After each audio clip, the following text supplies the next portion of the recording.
Ladies and gentlemen, I'm so honored to be here. My name is Heidi Kühn. I'm founder of Roots of Peace, a humanitarian nonprofit that removes landmines and plants grapevines all over the world. And one of the most important areas of the world is Ukraine. For 30% of their country is now mined. And it is my greatest honor to introduce one of the bravest and most accomplished climate scientists, not only in Ukraine, in the world. I'd like to introduce, and Svitlana, please introduce yourself and your incredible background. Thank you, and thank you for actually inviting me here. I'm really excited to be in the Earth X and on the stage with you. About myself, okay, usually when people ask me, who are you? I said, okay, I'm human, I'm woman, I'm scientist, I'm climatologist, I'm mother, so I have different hats actually. So, and I scientist of Intergovernmental Panel on Climate Change. So I can do actually, different things and can cover. But here, of course, I'm on behalf, let's say, or I feel like representative of Ukrainian women who are now in Ukraine suffering from the war and who are waiting for their sons or their husbands. And of course, it's a huge responsibility here. And I guess we will talk about mine fields as well.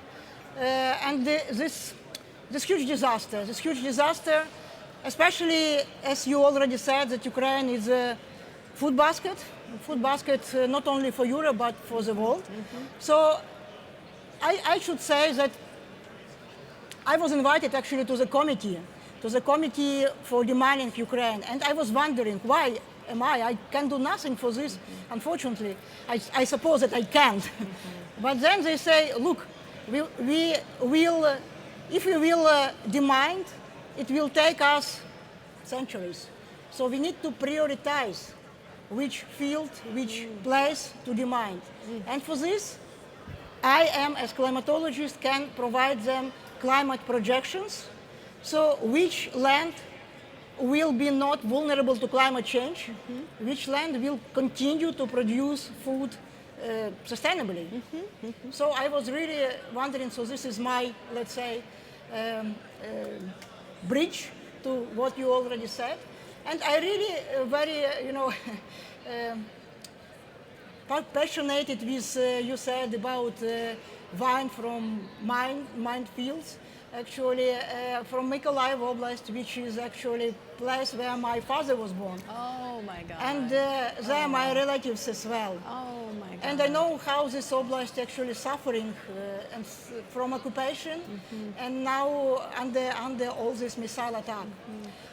And again, from Mykolaiv Oblast, I was responsible to develop strategy of adaptation to climate change. It was a project Apana 3, which was actually funded by European Union. And we had three oblasts. One is Mykolaivska and other two in Carpathian. So Lvivska and Ivano-Frankivska. And European Union said, no, you cannot do Mykolaivska. It's very close to the front line. People will not care about climate. And I said, no, Mykolaivska Oblast should take this in first time, because actually they will need to rebuild, and they will need this plan and strategy of adaptation first. How to build back better. Yeah. Yes, build back better. Yeah, so that was actually my message. My message on the first after COVID Davos meeting in 2022, in May 2022. It was an interesting story because I was invited there to speak just because I became famous, let's say. Yes, you are one of the humble and most famous, really, women, not only in Ukraine and around the world. And if I may say, she got the special award in Antarctica from Princess Olga. So very, very, very, very special. Yeah, but, actually, it's another my story. So this is a story where I first met with climate change, I would say. So it was many years ago, almost 30, actually at the moment, so I was younger, much more, I used to be a mountain climber, so I climbed the mountains in Antarctica, and I saw just melted. And now I see actually photos from our Antarctic Vernadsky station, and I cannot recognize because those small ice caps, they melted. Oh, they're all melted. The ice caps are all melted from what, 30 years ago when you were Yes. there? Oh my goodness. It's So, just, and at that time when I was there, it was hotspot on the Earth. So the rate of warming was 3 times higher than global. And there I start to think, oh, maybe climate change. Because before I was not so convinced. I said, okay, we are humans, we are small. What we can do with this big planet, with this so balanced climate system. And then I saw in my own eyes. yes. So I can say that I'm witness of climate change, as we all. So, and we are cause of climate change. So so this is very, you know, this It's our very. moral responsibility to heal the earth that feeds us. Yes, absolutely. So it was, then I mean, it was in 1997, so really very long ago when I first started to think about climate change. Then I became more, I worked with climate models. I made these projections for Ukraine. Actually, it's first time we made it very detailed projections. We can plan with this our economy, and exactly on 24th of February 2022, I was head of delegation of Ukraine on the UN meeting of Intergovernmental Panel to Climate Change. It was online meeting. And actually, I was co-chairing one contact group, and we finished at 1 in the night. And at 4 in the morning, I woke up with missile attack of Russia. A missile attack. Missile attack, yeah. Oh my missile God. When attack. you were about to do with the Zoom and lead? Yeah. Oh my God. And in the morning at the 11, this meeting started, and I was just thinking what I should do. I need to come to the world, to this UN meeting where all countries present and say about this. At the same time, I understood that, okay, we are under threat, we need to survive, but climate change will not stop. Right. Right. Climate change will continue. Right. And even exacerbate due to this war. So Correct. I had so many thoughts in my What head. a choice to make, to Yeah. stay and risk your life in being bombed. Yeah, exactly. Or stay on the line and you have all the countries of the EU waiting for your leadership Yeah. to start the Zoom meeting. That, Yeah. you know, this is out of our context, my context here in America. We feel that compassion for Ukraine. We see it on television, but just to hear these stories and real, not only leaders, but real mothers, as you said, to make those decisions. So what did you do? Carry on, please. Well, at that moment, okay, my husband took care. We have 4 children, in fact. So he took care of children and told them, look, I need to speak. I need to be prepared and speak there. And, well, my message was for the world to this meeting that we are under attack. We are invaded by Russian Federation. We will do our homework. We will survive. We will withstand. But you will do work on our behalf Yes. in climate change. So you should continue to do it. But the most important, in fact, that the climate change and this invasion have the same roots. Yes. Yes. And these roots are fossil fuel. The roots are the fossil fuel. Yes. And you have a special term, fossil fuel war. You Yes. coined that phrase Yeah. for the world, and you're famous for it now. Can you tell us a little bit more about fossil Yeah. fuel war?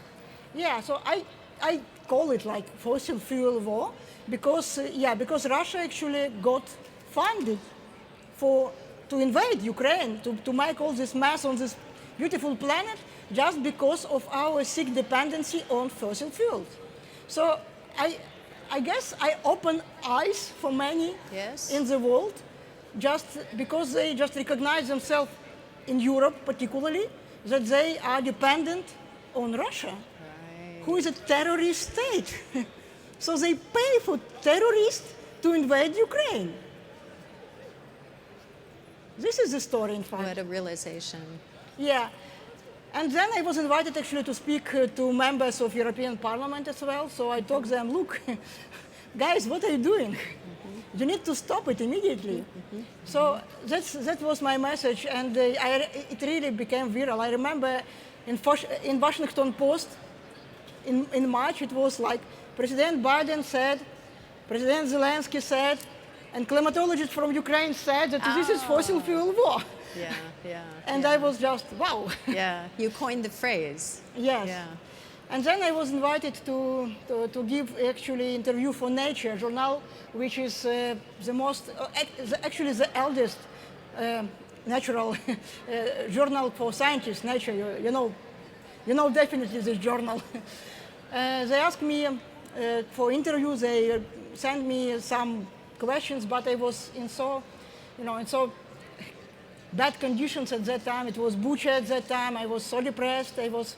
And I cannot actually write something back. And then I was invited to this Davos meeting.